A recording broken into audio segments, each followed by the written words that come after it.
for coming. I think this is the last session, so thank you for staying here. And let's talk about this. I mean, as you can see, the title changed a little between the time I submit a session and today. Today I'm presenting the session. And it's because, you know, the tool that I'm going to talk evolved recently. And so the title is Blazing Fast Sites using Blaze, you know, Git-based CMS, but it's no longer Git-based, it's now a hybrid CMS. And I will let you know what is this. Well, first, my name is Jesus Manuel Olivas. You can find me as JMOLIVAS, either Twitter, GitHub, Drupal.org, and my blogs. Little thing about me, I'm from Mexicali, which is a little place between Mexico and California. And the other side, you know, the US side of the world is called Calexico. As you can see, both names get together, you know, Mexico and California, and then California and Mexico. Make name for both, like twin cities, which is pretty cool. And well, I'm business partner of Wino, a fully distributed company. We are in all those different places. Yeah, one of my business partners lives the very south of the very south, Australia. She was in Tasmania. And well, we start as a full Drupal shop. I mean, as the name was a Nexus. I started as a Drupal shop, but then suddenly, you know, years passed by, we started working on other technologies. We've been doing a lot of like JavaScript lately. So yeah, this is a little of the tools that we know and we work with. And we contribute a lot. And one of the projects we created and maintain is Drupal console. So the three main maintainers of the project are within the company. This is the number of downloads the project has. What it had 2 weeks ago, so probably we'll be around that a little more. And well, before jumping into the main topic, we'll talk about how we used to, let's do 101, how we used to do development, you know, back in the day. I don't know how many of you remember when building a site, it requires to know, you know, HTML, CSS, and JavaScript. And it was so simple because at that time, we only need to use the text editor for, you know, making changes, you know, like make changes here and there, then save and just, you know, FTP to send your changes to your server. The more advanced people used to use SFTP. But yeah, this is how it works. And, you know, but then suddenly, you know, projects evolve and clients start requiring more advanced features. At some point they say, oh, you know, I want to put some dynamic data here and there. And well, maybe what happens, you start using, based on those more advanced requests, you start using a CMS. In this case, in our case, it's Drupal. And Drupal is a CMS, right? You know, and it's a monolithic CMS, which is what means it's a monolithic application. It means all in one app. You know, it's from, you know, content modeling, data entry to presentation layer is managed on the CMS. What I mean with presentation layer, it means the CMS itself takes care of pulling data from the backend, the database, and allow you to present that data somehow on the page. And another thing that monolithic CMSs provide, or kind of force you to, is to use the stack they use. Right, in this case, Drupal kind of force you to use their stack, you know, PHP, you know, MariaDB, or, you know, MySQL, or Postgres, depending on your configuration. But in the end, you're required to have a backend tool, you know, language, a PHP language, a database for storage, and somehow a web server to, have your site. And again, it's a great tool. I mean, CMS is a great tool, but at some point, it's gonna force you to do things their way. And another downside of monolithic CMS or any other CMS, obviously you can have all this fixed, based on your configuration, but the workflow, or the flow when a user is visiting a page that you built, using your monolithic CMS, something like this. You know, you have your visitor, loading a page in your site. So you have something like someone visiting opening a page, then, you know, all this travel should happen, you know, then that request go to your server, and then go to your CMS, and then talking about Drupal or Drupal, you know, go to the database to find out if the route is valid, bootstrapping Drupal, all that kind of thing. Then pull the data from the database and then send it back to the CMS, to the template layer or template engine, which is in this case is Twig. build your page and then send it back to the server and then send it back to the user. And all that flow could take some seconds, depending on your configuration or depending on your provider. And obviously you can, optimize this as much as you want, adding some extra caching layers, which basically you can, kind of serve your site as a static, all these caching layers, like punish and all that. If you want to know more about that, I'll be doing another session tomorrow. More like how to, how this works. That's totally fine, totally good. But there's anything else we can do, right? There's anything else we can use. In this particular case, it's not like you don't have to use Drupal, but there's some projects you might don't require Drupal. There's something else you can use. Yes, the answer is yes. There's something called static site generators, and probably the most famous at this very moment, it's something like Hugo and Jekyll and Gatsby. What will be the difference with this?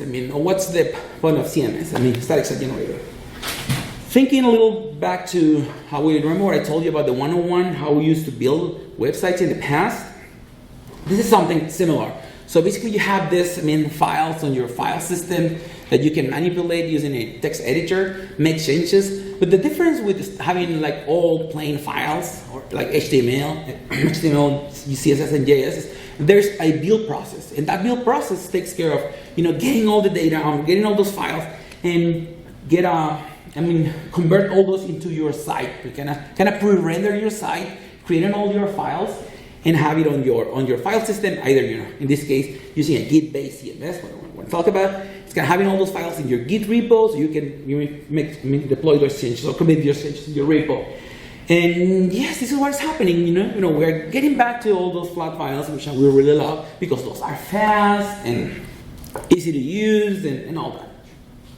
But how this happens, right? Or what changes on this way of doing things? So we have something called JAMStack. We just saw that in a previous session. It's something like JavaScript, APIs, and markup, which this means, remember the life cycle of Drupal, the request response life cycle. Whenever in Drupal something happens, go to the request, then need to go to to PHP and go to your server. Anything with JAMStack, the whole life cycle, request response life cycle, it happens on the JavaScript side of things. So it means it's client side. And let's think about all of the backend code that you used to do on Drupal. In this case, will be managed by APIs. Anything should be like, an external endpoint that you will consume. If you need data, you just call an endpoint. That endpoint will return your data, mostly on JSON formats or or serverless function, whatever. You need to process something. You send something to a serverless function, get processed, and then return you a message or status. And and everything is on. All your markup it's already pre-rendered or pre-built.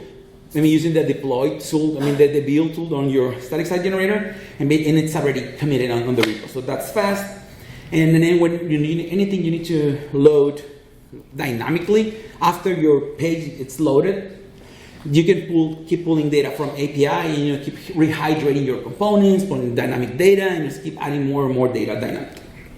And the flow that I talked about at the early beginning gets reduced to something like this. So someone visits your site, load the page, and then there's a CDN providing you that page, which basically means that file will be provided to the user. Based on the geolocation. So the closest, CDN, which has the file, is going to provide a file for your visitor, and that will be fast, and that's it, right? There's no backend, there's no database, there's nothing. And your site was already pre-built using your static site generator. But yeah, since there are no silver bullet, what will be the challenges by using something like this? And then it means we are used to monolithic CMS like Drupal, so we are going to miss web form. If we need to do e-commerce, we need to use an external, platform, or something like Drupal, Headless. But for web forms, probably the solution, which also happens in the Drupal world, most of the time you end up like submitting all that data, all that payload to an external, platform, or like CRM integration or something like that. The way we used to solve this when using the JAMStack approach is building a serverless function who get the payload, process the payload, and then use an API for either submitting to Zendesk or any CRM system the client requires. And comments and all those different features, you can use a tool like Discuss or any other tools that is built for that purpose. But there's another huge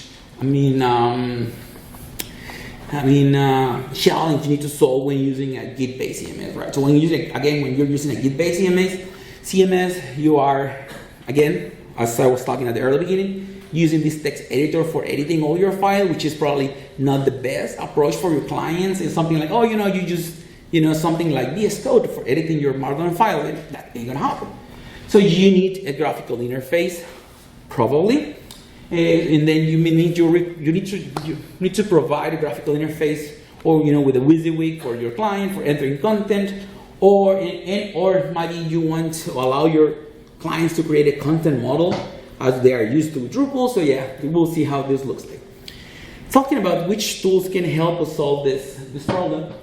Again, so let's go back to the real topic of this, Git-based thing. So we have two kind of tools that we can use, either Git-based or Headless CMS, right?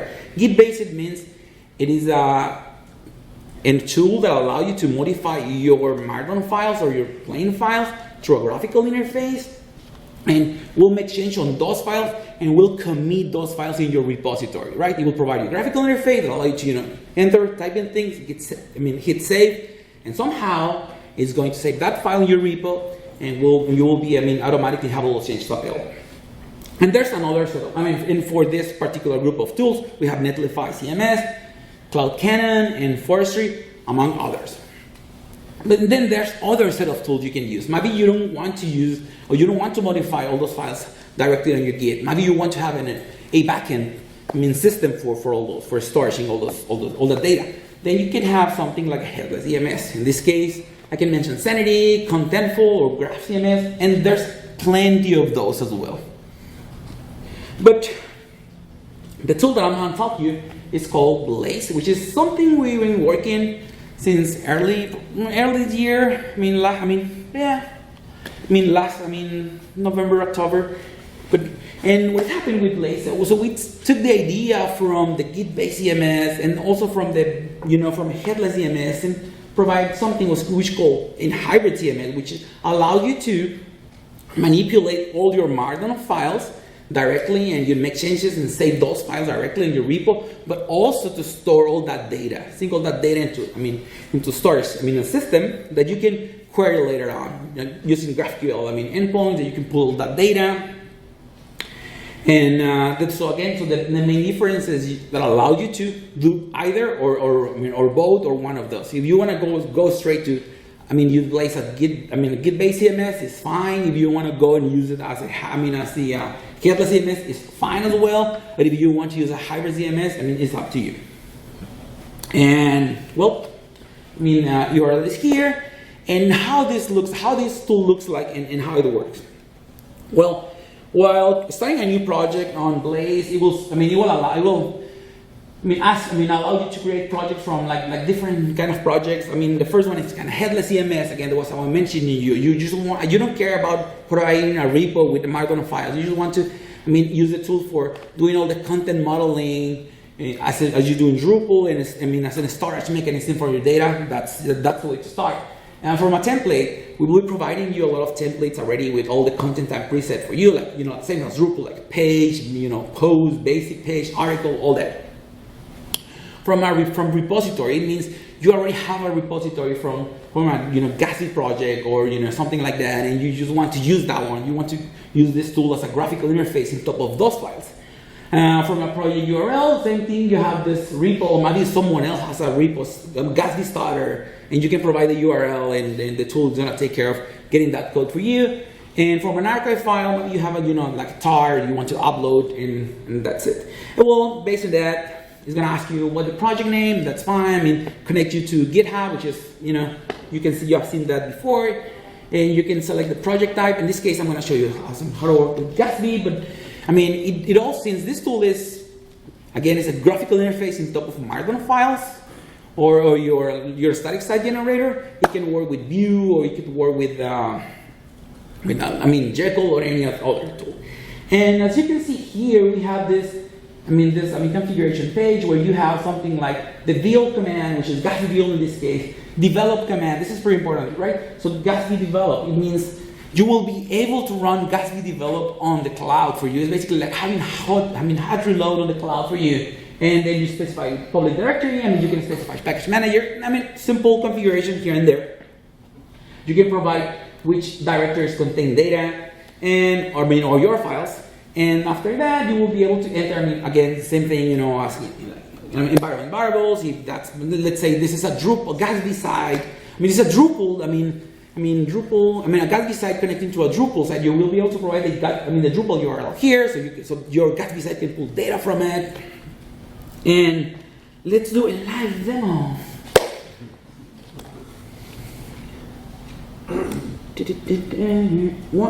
I think I need a. How does? Where is the mirror thing?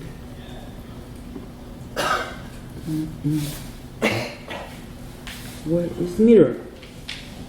Here. Yeah.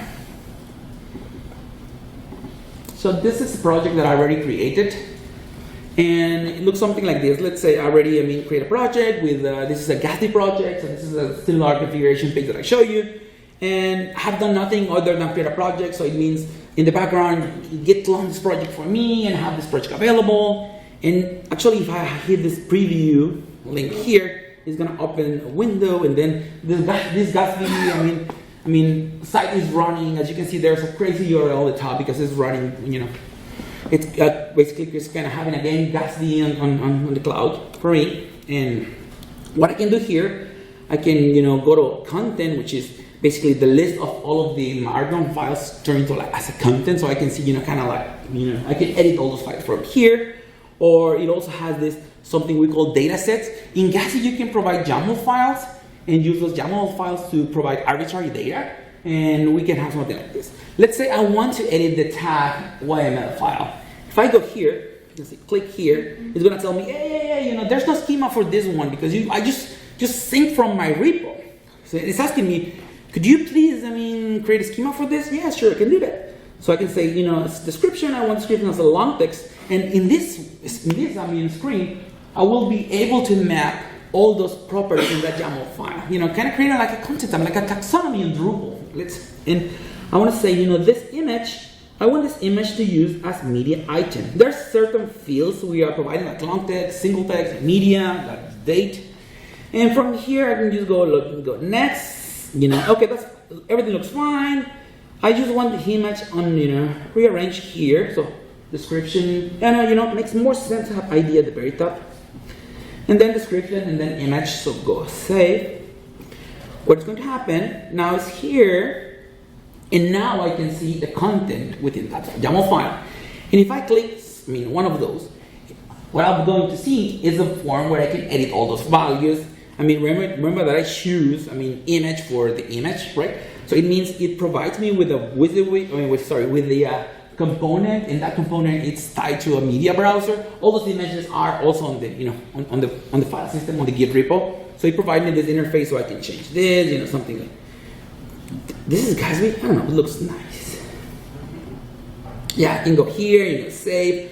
Once I go save, if I go to my repo, GitHub, I will see. Yeah,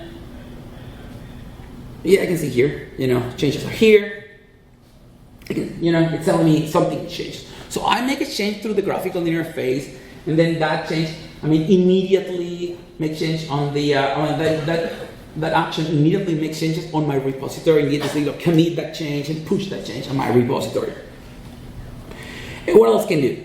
Let's do something else. Let's do the same with it. Let's try and manage some content. Let's go to content, go this one, and it's kind of the same thing, and it's telling me there's no schema for this. What it means, it's telling me, you haven't mapped the definition within your Markdown file. Markdown files contain some extra metadata that is called front matter, which is basically key value thing. It allows me to provide like data. So it's telling me there is no schema for this one. I can can either decide to go and automatically out of the box, the tool will just provide you with like single text fields for each one of your values within the formatter. But it's kind of hard to do some work here. So what I will do instead, I will create a new schema for this one, and I will say I want this one as a long text, this one as an image, text and media, content is markdown, which is fine, date as a date, and let's keep it like that. Next, I'm just gonna rearrange things a little. We just need to add drag and drop here. This little arrow is killing me. So we are using something called JSON schema form. So title, excerpt, image, content. I'm fine with this. This is the order. So I'm gonna save this one. I'm gonna call this page, right? Call this page. I'm gonna save this one. Once I save, it's now showing me the data, and it's again showing me the right thing. Now let's go and have my Gatsby site here, so I can go to my app, and I'm just going to change this little post. As you can notice, it's called the Gatsby instead of Gatsby. But instead of fixing the title, I will go and fix the image, and I'm just going to add a cat. And let's change the date as well, so we can see how this. This screen, it's providing me a instant preview of my Gatsby site. Again, it's like Gatsby, hot reload on the cloud. And I will check the date on the post. So the GraphQL thing. Query changes and pulls that one on the very top. So I will say this one for today, and I will save this one. And here it's here. Change. You can see here. This is a Gatsby block probably. The image is not here. I just either reload the page and it's there, because it's required to create the different versions of that image, all the different sizes of the image. I can go here and my page is here. I can just probably go and keep changing things if I want to, going here and keep adding, and this is the WYSIWYG editor, so we can go here and change things, like this bold or something. Let's make this something like Lauren. Oh, this is. Sorry, I'm just to mark them.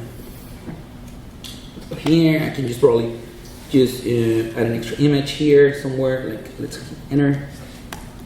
I can do something like enter an image. This has an access to, again, for media as well.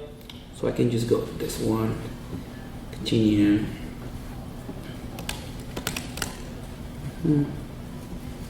So new images here. I click save, and somehow this is going to same thing. It's missing the image. Yeah, the image is here. So I need to reload. But that's because the image was that version for the image wasn't pre-rendered. So what happens? Gatsby created a different version of the image, and now it's here. It's here. So yeah, and the header that I added is here. And if I go and take a look at the Git repository, it should have a new commit, which is here. Well, I have a couple. So this one is for the image, then the other one is for the change within the content. And yeah, what we are working, we're working on something we call transactions. So basically, you're going to start editing, and you will be able to make as many changes as you want to. And at the very end, you will say, okay, yeah, publish these changes. And basically, you will have squash all those commits for you. Basically, in the background, what's going to happen is a new branch will be started in your repo. Then you squash all your commits and just one commit for that. Let's go back to the slides now. I already had all those recordings here just in case, but let's keep those. Because I was brave enough to do the live demo. Well, you can register for the early beta. It's here. Just go play. Seems like we like weird names and hard to pronounce. It's the place of the project. Sierra is like the company which is going to start building these things. This is the first platform we are, starting to. we have some other ideas. I mean, what happens? But yeah, you can register here for getting access to the early beta, and just closing things and which features are planned for the early beta release. I mean, I show you the graphical interface, the editorial part. I show you how you can, mapping your files and how you can manage your content types. Again, I just show you something real quick. If you want to change, like the schema that you created, talking about data sets, you enter to your data set, it has this schema thing, and you are able to make changes, on your schema right here. Just right here, you can make changes or go back to data. If you want to make changes on the data set of your content type, you go to content type, again, click here, and you will be able to keep adding changes, like rearranging things here and there, or add more fields. If you want to add more fields, you click here and just select the field you want to, just add it on your content type definition, and all that. You will be able to export all that configuration to your file system, so you can just share across different projects, all that kind of thing. But yeah, what else can you expect for the beta release? All the headless CMS, features like exposing the data, all the data again, even when it's committing to your Git repo, is all synced into a storage system. So you will be able to pull that data. Again, that's why this is a hybrid CMS. You can use a Git-based or a headless CMS, and you will be able to pull that data. And again, you will be able to post, data programmatically via them, sending sending data to a URL. You'll be able to add new content or remove content. You will be able to, using the ZLI, to send in a post to changing a markdown file in your Git repo. Sounds cool, isn't it? Well, you will be able to form generation, kind of like you have web forms. We are providing the same definition. You go graphical interface. You can be able to add fields here and there. Be able to create forms, and for each form that you provide, you will provide a URL attached to that form. You can attach to that form, and it will be a serverless function that will process the payload data. And you will be able to attach serverless function as hooks for whenever you create, update, or delete content on it. So whenever you update something, create a new, let's say create a new content, you will be able to attach a serverless function that you will be able to do whatever you want to, something, get that data and extract some metadata, some properties from that particular node that you're saving, and use, have that one on Algolia, your insertion, whatever you want to do with the data. Again, you will be able to deploy your own serverless functions, and finally, you will be able to deploy the final result to any platform as a service like Netlify, GitHub Pages, AWS, Google Cloud, platform, or GCP, or any other CDN, right? So you're able to configure any of those tools. And how GraphQL is gonna look like? It's an endpoint and it returns a bunch of JSON data, which is simple. And for forms, what we are going to return from the app is a JSON schema form. So what you will be able to do is call that endpoint within your Gatsby site, let's say, right? And then just pull the GraphQL that returns you the JSON schema form. So basically, using a JSON schema form project, you will be able to render using React.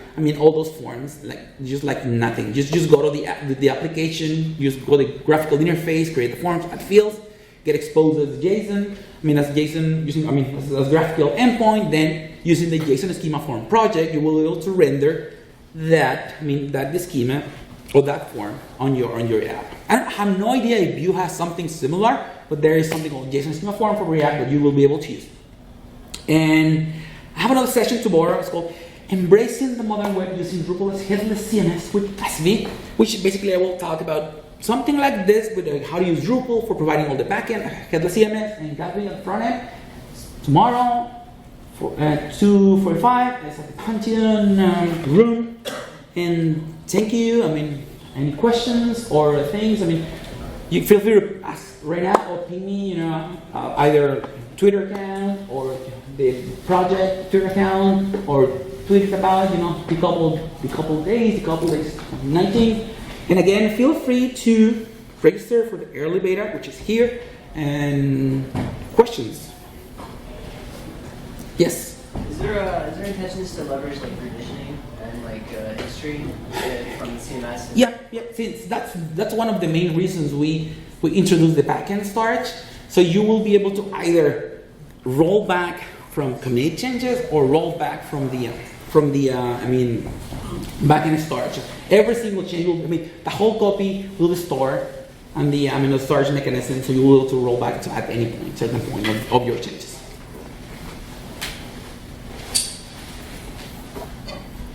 What about scheduled publishing and some of those features of the CMS? Again, as someone said, when we showed this, it seems like you are taking advantage of all of your Drupal knowledge to build a tool, kinda, yeah.